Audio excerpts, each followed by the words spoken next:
E aí, tudo bem com você? Eu sou o Chris, esse é o canal Gameplay Sem Limites e saiu um vídeo novo falando sobre o Callisto Protocol, que vai sair agora em dezembro. E parece que esse trailer tá muito legal e tá explicando um pouco de como vai ser o jogo e tal.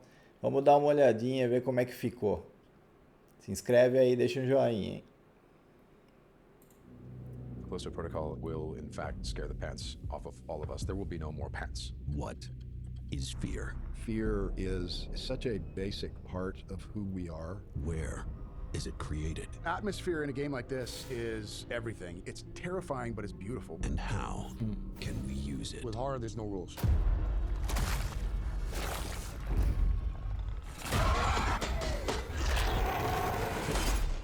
Glenn Schofield and the developers of the Callisto Protocol invite you to join them and some very special icons of horror. I think it goes back to the earliest times around a campfire. The perfect horror experience is something that scares the piss out of me. Think of it as a roller coaster. I want it to make me feel things. I want it to startle me. They're all magic tricks. That's what we're doing in the movies. As they discuss crafting the perfect horror experience.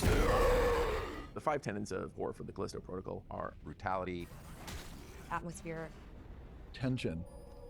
Helplessness. and humanity. The Callisto Protocol is mastering horror. Eles pegaram o povo que trabalha com filme de terror e puseram lá pra comentar o jogo, que louco.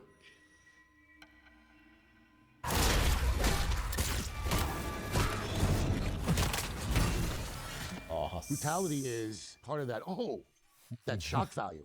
And shock is just one of the emotions of horror, right? And so I kind of look for those to affect people a little bit.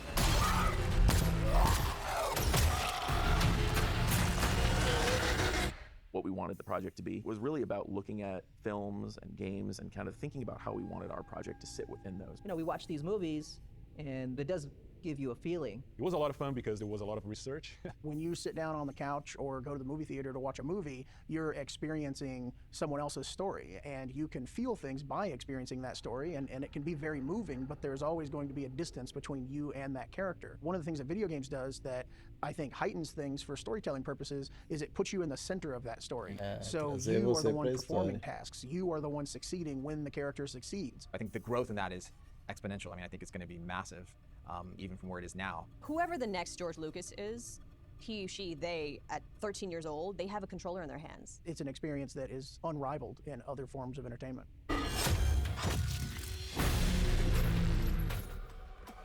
Essa parte é muito da hora.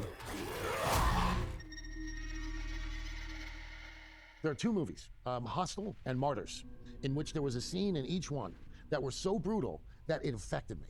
Like for a couple of weeks, I'm like, oh, gee, you know, just thinking about it, I'm like, man, that was really brutal. The concept of brutality is, well, it's certainly useful. Brutality is a very specific kind of trauma. It is usually senseless. It usually has a visceral, almost excessive amount of violence to it. They don't pull punches at all in this game, and I was like, whoa, Glenn, Scott, Chris, you guys are crazy. We wanted to get to something that felt very raw, very real for the player, and that's a fantastic tool for really sort of cutting through the noise in some respects, for connecting with people and evoking that kind of almost like lizard brain reaction of terror and fear to what's happening on screen.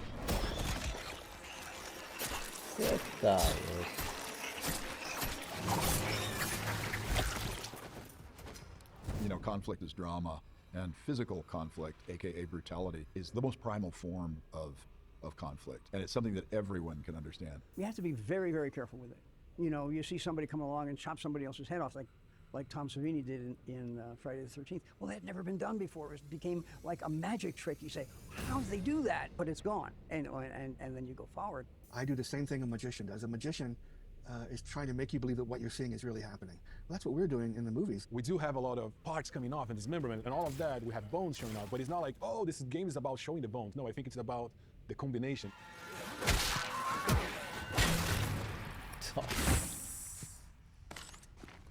This is really about survivorship. I've got a bone up.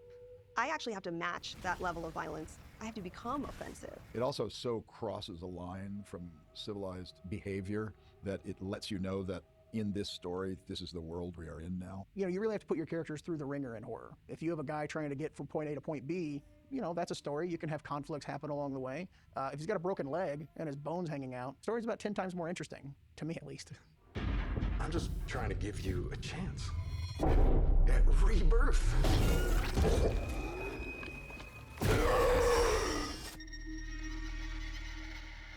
In creature design, no matter how fanciful, if you have one toe in reality, maybe, you're going to fare better than if you are doing something that is a complete flight of fantasy. You know, Biophage didn't just happen. It took a lot of like nuances and drawings and sketches and 3D pieces and stuff like that. And then I realized, personally, the thing that scares me the most is a deranged human. When you make a character that is 2 arms, 2 legs, a head, 2 eyes, you're building familiarity into it. Does that make it more or less scary? There is something a lot more terrifying about being able to look at a creature, seeing that there's a human, relatable side, right? That could be me.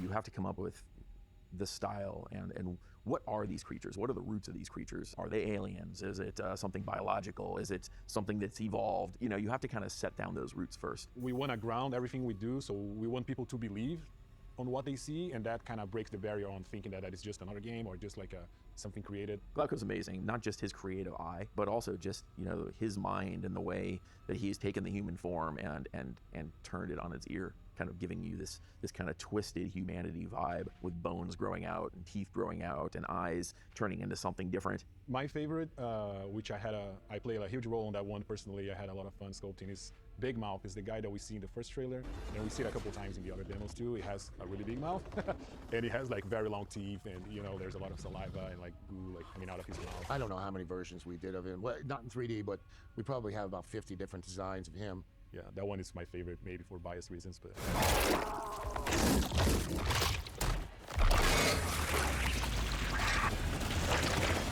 We wanted a 2-head that was split in half right from the very beginning, and those are still there. There are some other ones that we haven't revealed yet that are really, really exciting too. That I can't wait for the players to see.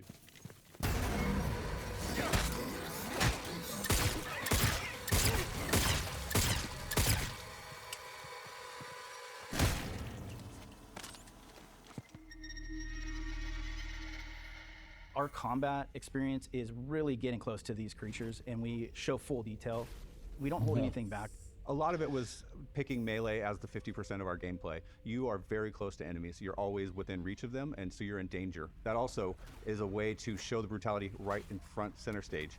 So as we're doing these melee hits, you're seeing that reaction. Our camera's close up to the enemy, to you. So you see the arm pop off, you see the blood.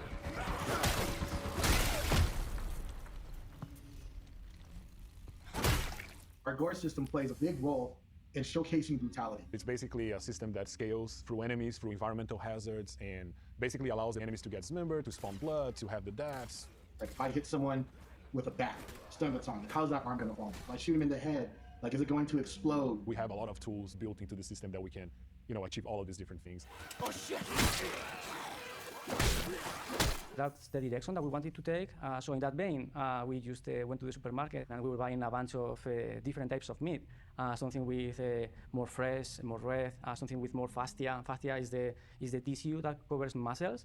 We've worked very closely with Jorge throughout the process. He's so passionate. What he did was he bought a light box and then he put the chicken breast on the light box and it's actually measuring lighting values, physical lighting values from it. We bring the meat into here, into the studio. We place them on a light rig and we just make the lights spin. And we basically have an image for every single light direction.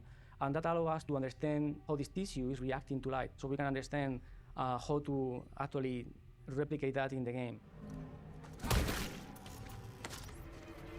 His passion and dedication I have not seen anywhere else. So we went to actually pierce our finger a little bit to get some blood in there. And then we actually recorded how the blood will change over time to understand all the range of colors that blood can have, from very fresh to, you know, how it looks like after 45, 1 hour. And we have that, we made that available for artists as reference. Jorge has definitely pushed a lot of boundaries when it comes to, you know, fidelity and visual improvements. He is a spectacular engineer.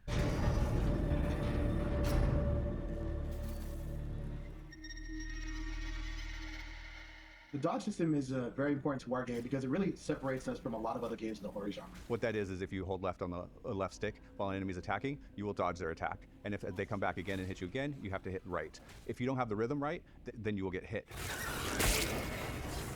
The other thing it allows us is our AI is relentless. They will not stop coming for you. So if you shot them in the leg, you blew off both their legs, well, that doesn't mean they're dead. Now they're crawling at you. And if they're crawling coming at you, if you can't shoot them, well, hit them on top of the head. Boom! So we are building this world like full of fear, full of horror, and then when you fight an enemy, you get a satisfaction of like ripping off the enemy's head. It's just really trying to enhance that they are very brutal with you. You can be brutal with them, but they will be brutal back. It shows consequence, right? You don't only see the threat, you can really understand what's going to happen if that's going to be reaching to you and it's going to be defeating you. And that's where we have a lot of fun because we want the player to feel like, oh man, like did I just die like that? Like, oh, this is horrible, and like this is so disgusting. We've got some real cool death scenes for Jacob, really special.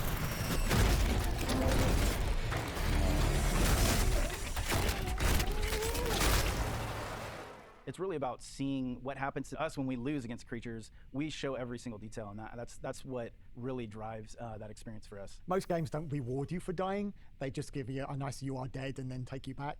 Now we want to even reward you for dying. We think that's fun to do. It's a little bit of light relief in a failure moment, and we think they're very kind of collectible from the player point of view as well. I'm looking forward to the YouTube video supercut of all of our deaths, and I'm looking forward to that because I don't think I've seen them all back to back, and just looking forward to that video.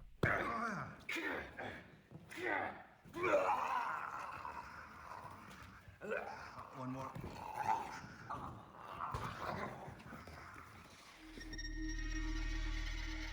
We want to be scared shitless without suffering the negative consequences of it in reality. Our mind wants to understand the world in a greater sense without putting our bodies in danger. We handle it better when we can find significance. We can find meaning in it. And good storytelling will help us find that purpose in really straightforward ways. Characters striving to succeed against all odds. I mean, that's really the secret sauce of storytelling, and horror does that, I think, better than almost any genre, and brutality is a huge element to that.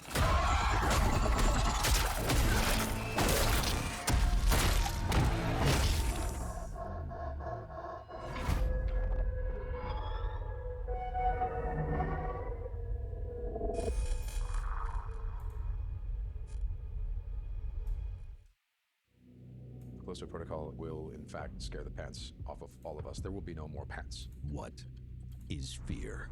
Fear is such a basic part of who we are. Where is it created? Atmosphere in a game like Rapaz, this esse jogo vai is ser everything. foda It's de terrifying. violento, hein? Meu Deus, cara. Não é à toa que o jogo foi cancelado no Japão. Não sei se vocês estão sabendo dessa. A censura lá dos jogos pediu para eles darem uma mexida, tirar um pouco desse grotesco, dessa brutalidade, e eles não quiseram, vão cancelar o jogo no Japão. O Callisto Protocol não vai sair no Japão. Rapaz, pesado, hein? Mas enfim, tá chegando. Dezembro a gente vai, se Deus quiser, vamos jogar ele aqui no canal para ver se é tudo isso mesmo. Espero que vocês tenham gostado. Esse é o vídeo de hoje. Um abraço, fique com Deus e até a próxima.